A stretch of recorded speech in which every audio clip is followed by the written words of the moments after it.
bien? On vous entend très bien. Très bien. Voilà, j'ai rapidement expliqué en 2-3 minutes mon parcours parce qu'il est complètement l'objet de mon étude. Moi, j'ai un parcours finalement dès 99 de start-upper qui est devenu une entreprise qui est après devenue une filiale d'un grand groupe. Donc, j'ai connu à la fois le fait de monter en tant que start-upper et à la fois être acheté et comité de direction de grands groupes. Et donc, la place de l'innovation était complètement centrale. La difficulté, c'est après, à 40 ans, je me suis demandé la question, qu'est-ce qui faisait un innovateur? Et donc là, je suis retourné à l'Université Paris-Descartes pour me poser cette question. Et c'est un peu cette recherche-là qui est basée à la fois sur 20 ans de pratique et à la fois sur un ensemble de recherches que je vais vous exprimer aujourd'hui. Donc moi, ce qui m'a toujours choqué, c'est que l'innovation, on la voit souvent en fait comme un processus. Voilà, quel processus on met en place dans les organisations, comment on met les choses, et on oublie complètement le côté humain, les hommes qui sont au cœur finalement de cette innovation. Moi, je me souviens quand j'avais mes équipes, quelquefois une embauche, ça fait complètement cranter un projet d'une manière complètement formidable. Et, euh, et finalement, l'innovateur, il oubliait le processus. C'était quelque part une posture, une façon d'être. Mais ça, c'est très difficile à expliquer. Voilà, donc j'ai essayé de comprendre un peu plus finement qu'est-ce que c'est finalement ces ingrédients, ces compétences fines et voilà, comment on les distribue. Donc là, on va aller au slide suivant pour vous expliquer un peu comment j'ai mené cette étude. Donc, on prend le cœur qui sont les innovateurs. Dans les innovateurs, il y a deux grands groupes qui sont les intrapreneurs, donc ceux qui innovent dans, dans les organisations, et après les start-upers. Voilà. Sur les intrapreneurs, alors comment on les a choisis? On a scrollé plus de 40 000 CV, on en a retenu 2000, et il y avait 3 conditions cumulatives qui étaient obligatoires, qui étaient un, ils devaient avoir mis quelque chose de nouveau dans l'organisation, nouveau d'une manière relative, c'est-à-dire pas nouveau dans leur organisation. 2, la mise en œuvre. Et 3, la génération de valeur. Cette génération de valeur, elle peut être financière, sociétale, managériale, un ensemble d'éléments. Le groupe des start-upers, rapidement, là, je ne pouvais pas dire une entreprise est innovante ou pas. Donc, on a fait ce qui avait gagné un concours de l'innovation près d'Oseo. Voilà. Alors, après, il y a des sous-groupes à l'intérieur qu'on a sur les entrepreneurs dans le domaine privé, c'est-à-dire qu'on a du SBF 120, les 120 plus grandes entreprises en France. Et après, on a pris les intrapreneurs du service public pour voir s'il y avait des différentiels entre ces deux populations. Donc, ils ont passé déjà un premier questionnaire, un entretien d'une heure et demie à 2 heures, et après un ensemble de tests qui ont duré 1 heure ou à 1 heure et demie pour essayer de comprendre finalement quelles étaient les compétences fines par rapport à ça. Voilà un peu comment c'est. Et là, ce qu'il faut bien comprendre, c'est qu'en fait, les soft skills sont liés souvent à l'individu. Voilà, mais souvent ils sont mal définis. C'est quoi un soft skills? La littérature, elle est assez compliquée finalement là-dessus. C'est assez flou comme notion. Et il y a un des enjeux aujourd'hui, c'est quand même de préciser cette notion. Qu'est-ce que c'est qu'un soft skill? C'est quoi ces compétences-là? Donc on y reviendra peut-être un peu plus tard. Là, étant donné que j'ai peu de temps, je vais revenir finalement à ce qu'on a trouvé au sein des recherches. Voilà. Il y a la compétence, non, juste le tableau d'avant qui revient. Ce qu'il faut comprendre, c'est que les soft skills, c'est à la fois des compétences liées à l'individu, mais pas seulement. C'est-à-dire qu'il ne faudrait pas maintenir une responsabilité uniquement sur l'individu. L'individu, il est lié à un collectif. Voilà, c'est les compétences du collectif. Et ce collectif-là, il s'intègre dans les compétences de l'organisation. Et donc, ces trois éléments-là, qui sont au cœur, eh ben, l'individu, on voit, impacte l'organisation, mais l'organisation impacte l'individu et les compétences. Voilà. Tout ça, c'est des balances qui s'organisent, c'est des dynamiques. Voilà. Quand on dit soft skills, on ne dit pas tu es capable ou tu n'es pas capable. Ça, c'est complètement faux. Elles sont déjà, on peut apprendre à développer, mais c'est aussi l'organisation qui laisse mettre en place ces compétences au sein de ces individus-là. Donc, il faut bien comprendre que le processus d'innovation, au-delà, il est humain, mais pour bien innover, et on en a parlé précédemment, il s'agit de préparer le terrain. Voilà. Mais ça, c'est finalement très simple. N'importe quel agriculteur, avant de planter sa graine, prépare son terrain. Ça va du bon sens. L'innovation, c'est la même chose. N'importe quelle organisation doit se mettre en accord pour préparer ce terrain-là. Voilà. Donc, elle doit absorber un ensemble de compétences organisationnelles de manière à laisser la place à l'individu pour développer ses compétences et avec le collectif. Parce que la différence aussi, l'innovation, elle ne se fait jamais seule. Une des grosses clés de l'innovation, c'est que ce n'est pas lié à un individu, c'est lié à un collectif. Donc, on est dans cet espace de production, en fait, qui est les compétences de l'individu, les compétences du collectif et de l'organisation, qui sont un triangle de production des espaces de compétences. Et à l'intérieur, je vais vous montrer un peu les différentes compétences qui ont été observées et analysées. Donc, pour revenir à un élément plus macro, on a à la fois organisé un modèle qui s'appelle l'innovation Pfaegler. À la fois, on a des compétences qui sont cognitives, c'est-à-dire la manière de traiter l'information. Donc, ça, c'est des compétences de l'individu. Des compétences qu'on appelle cognitives, qui sont le passage à l'action, voilà.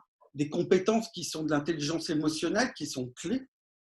Mais tout ça, c'est de l'individu. Mais l'individu, il est au centre avec une équipe et c'est des compétences qui sont relationnelles. Et toutes ces compétences-là, eh ben, elles sont prises dans un environnement. Voilà un peu le schéma. Et on va aller après, ensuite, pour vous dire quelle typologie de compétences, finalement, on a relevé au sein des innovateurs. Et après, si j'ai le temps, je vous dirai un peu les spécificités. Voilà la slide suivante, si c'est possible. Alors, les compétences cognitives. On a des compétences qui sont la capacité à la fois de diverger et de converger. Ça, on entend souvent déjà ce mot-là dans le design thinking, mais ailleurs. On est face à une question. L'innovation part du traitement d'une question. La première chose à faire, c'est se dire finalement, bien poser une question.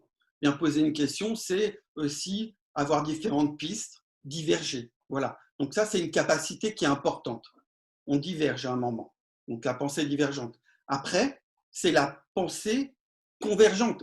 Une fois qu'on a divergé, il faut bien à un moment pas complètement s'éparpiller, mais traiter différents projets, donc savoir converger. L'autre élément complètement essentiel, c'est la flexibilité mentale, c'est-à-dire la capacité à un moment donné, quand on est face à une information, de pouvoir pivoter finalement. Donc on a cette articulation pensée divergente, voilà, je suis face à un problème, je diverge, convergente, et tout ça dans une flexibilité mentale. On a aussi intégré dans une analyse de la pensée logique, parce qu'il y a un moment quand on est dans la mise en œuvre, il y a la pensée logique qui s'exprime, et la pensée intuitive. Alors la pensée intuitive, c'est pas au petit nez et au doigt levé. La pensée intuitive, c'est la capacité à se reposer sur ses expériences. C'est-à-dire que le côté expérientiel de l'innovation devient ah oui, mais par cette expérience-là, je sais que voilà, ça c'est important. La pensée intuitive aussi, c'est la capacité de prendre rapidement une décision. Voilà, on ne va pas comparer tout avec tout. Donc voilà un peu les traits cognitifs importants des innovateurs.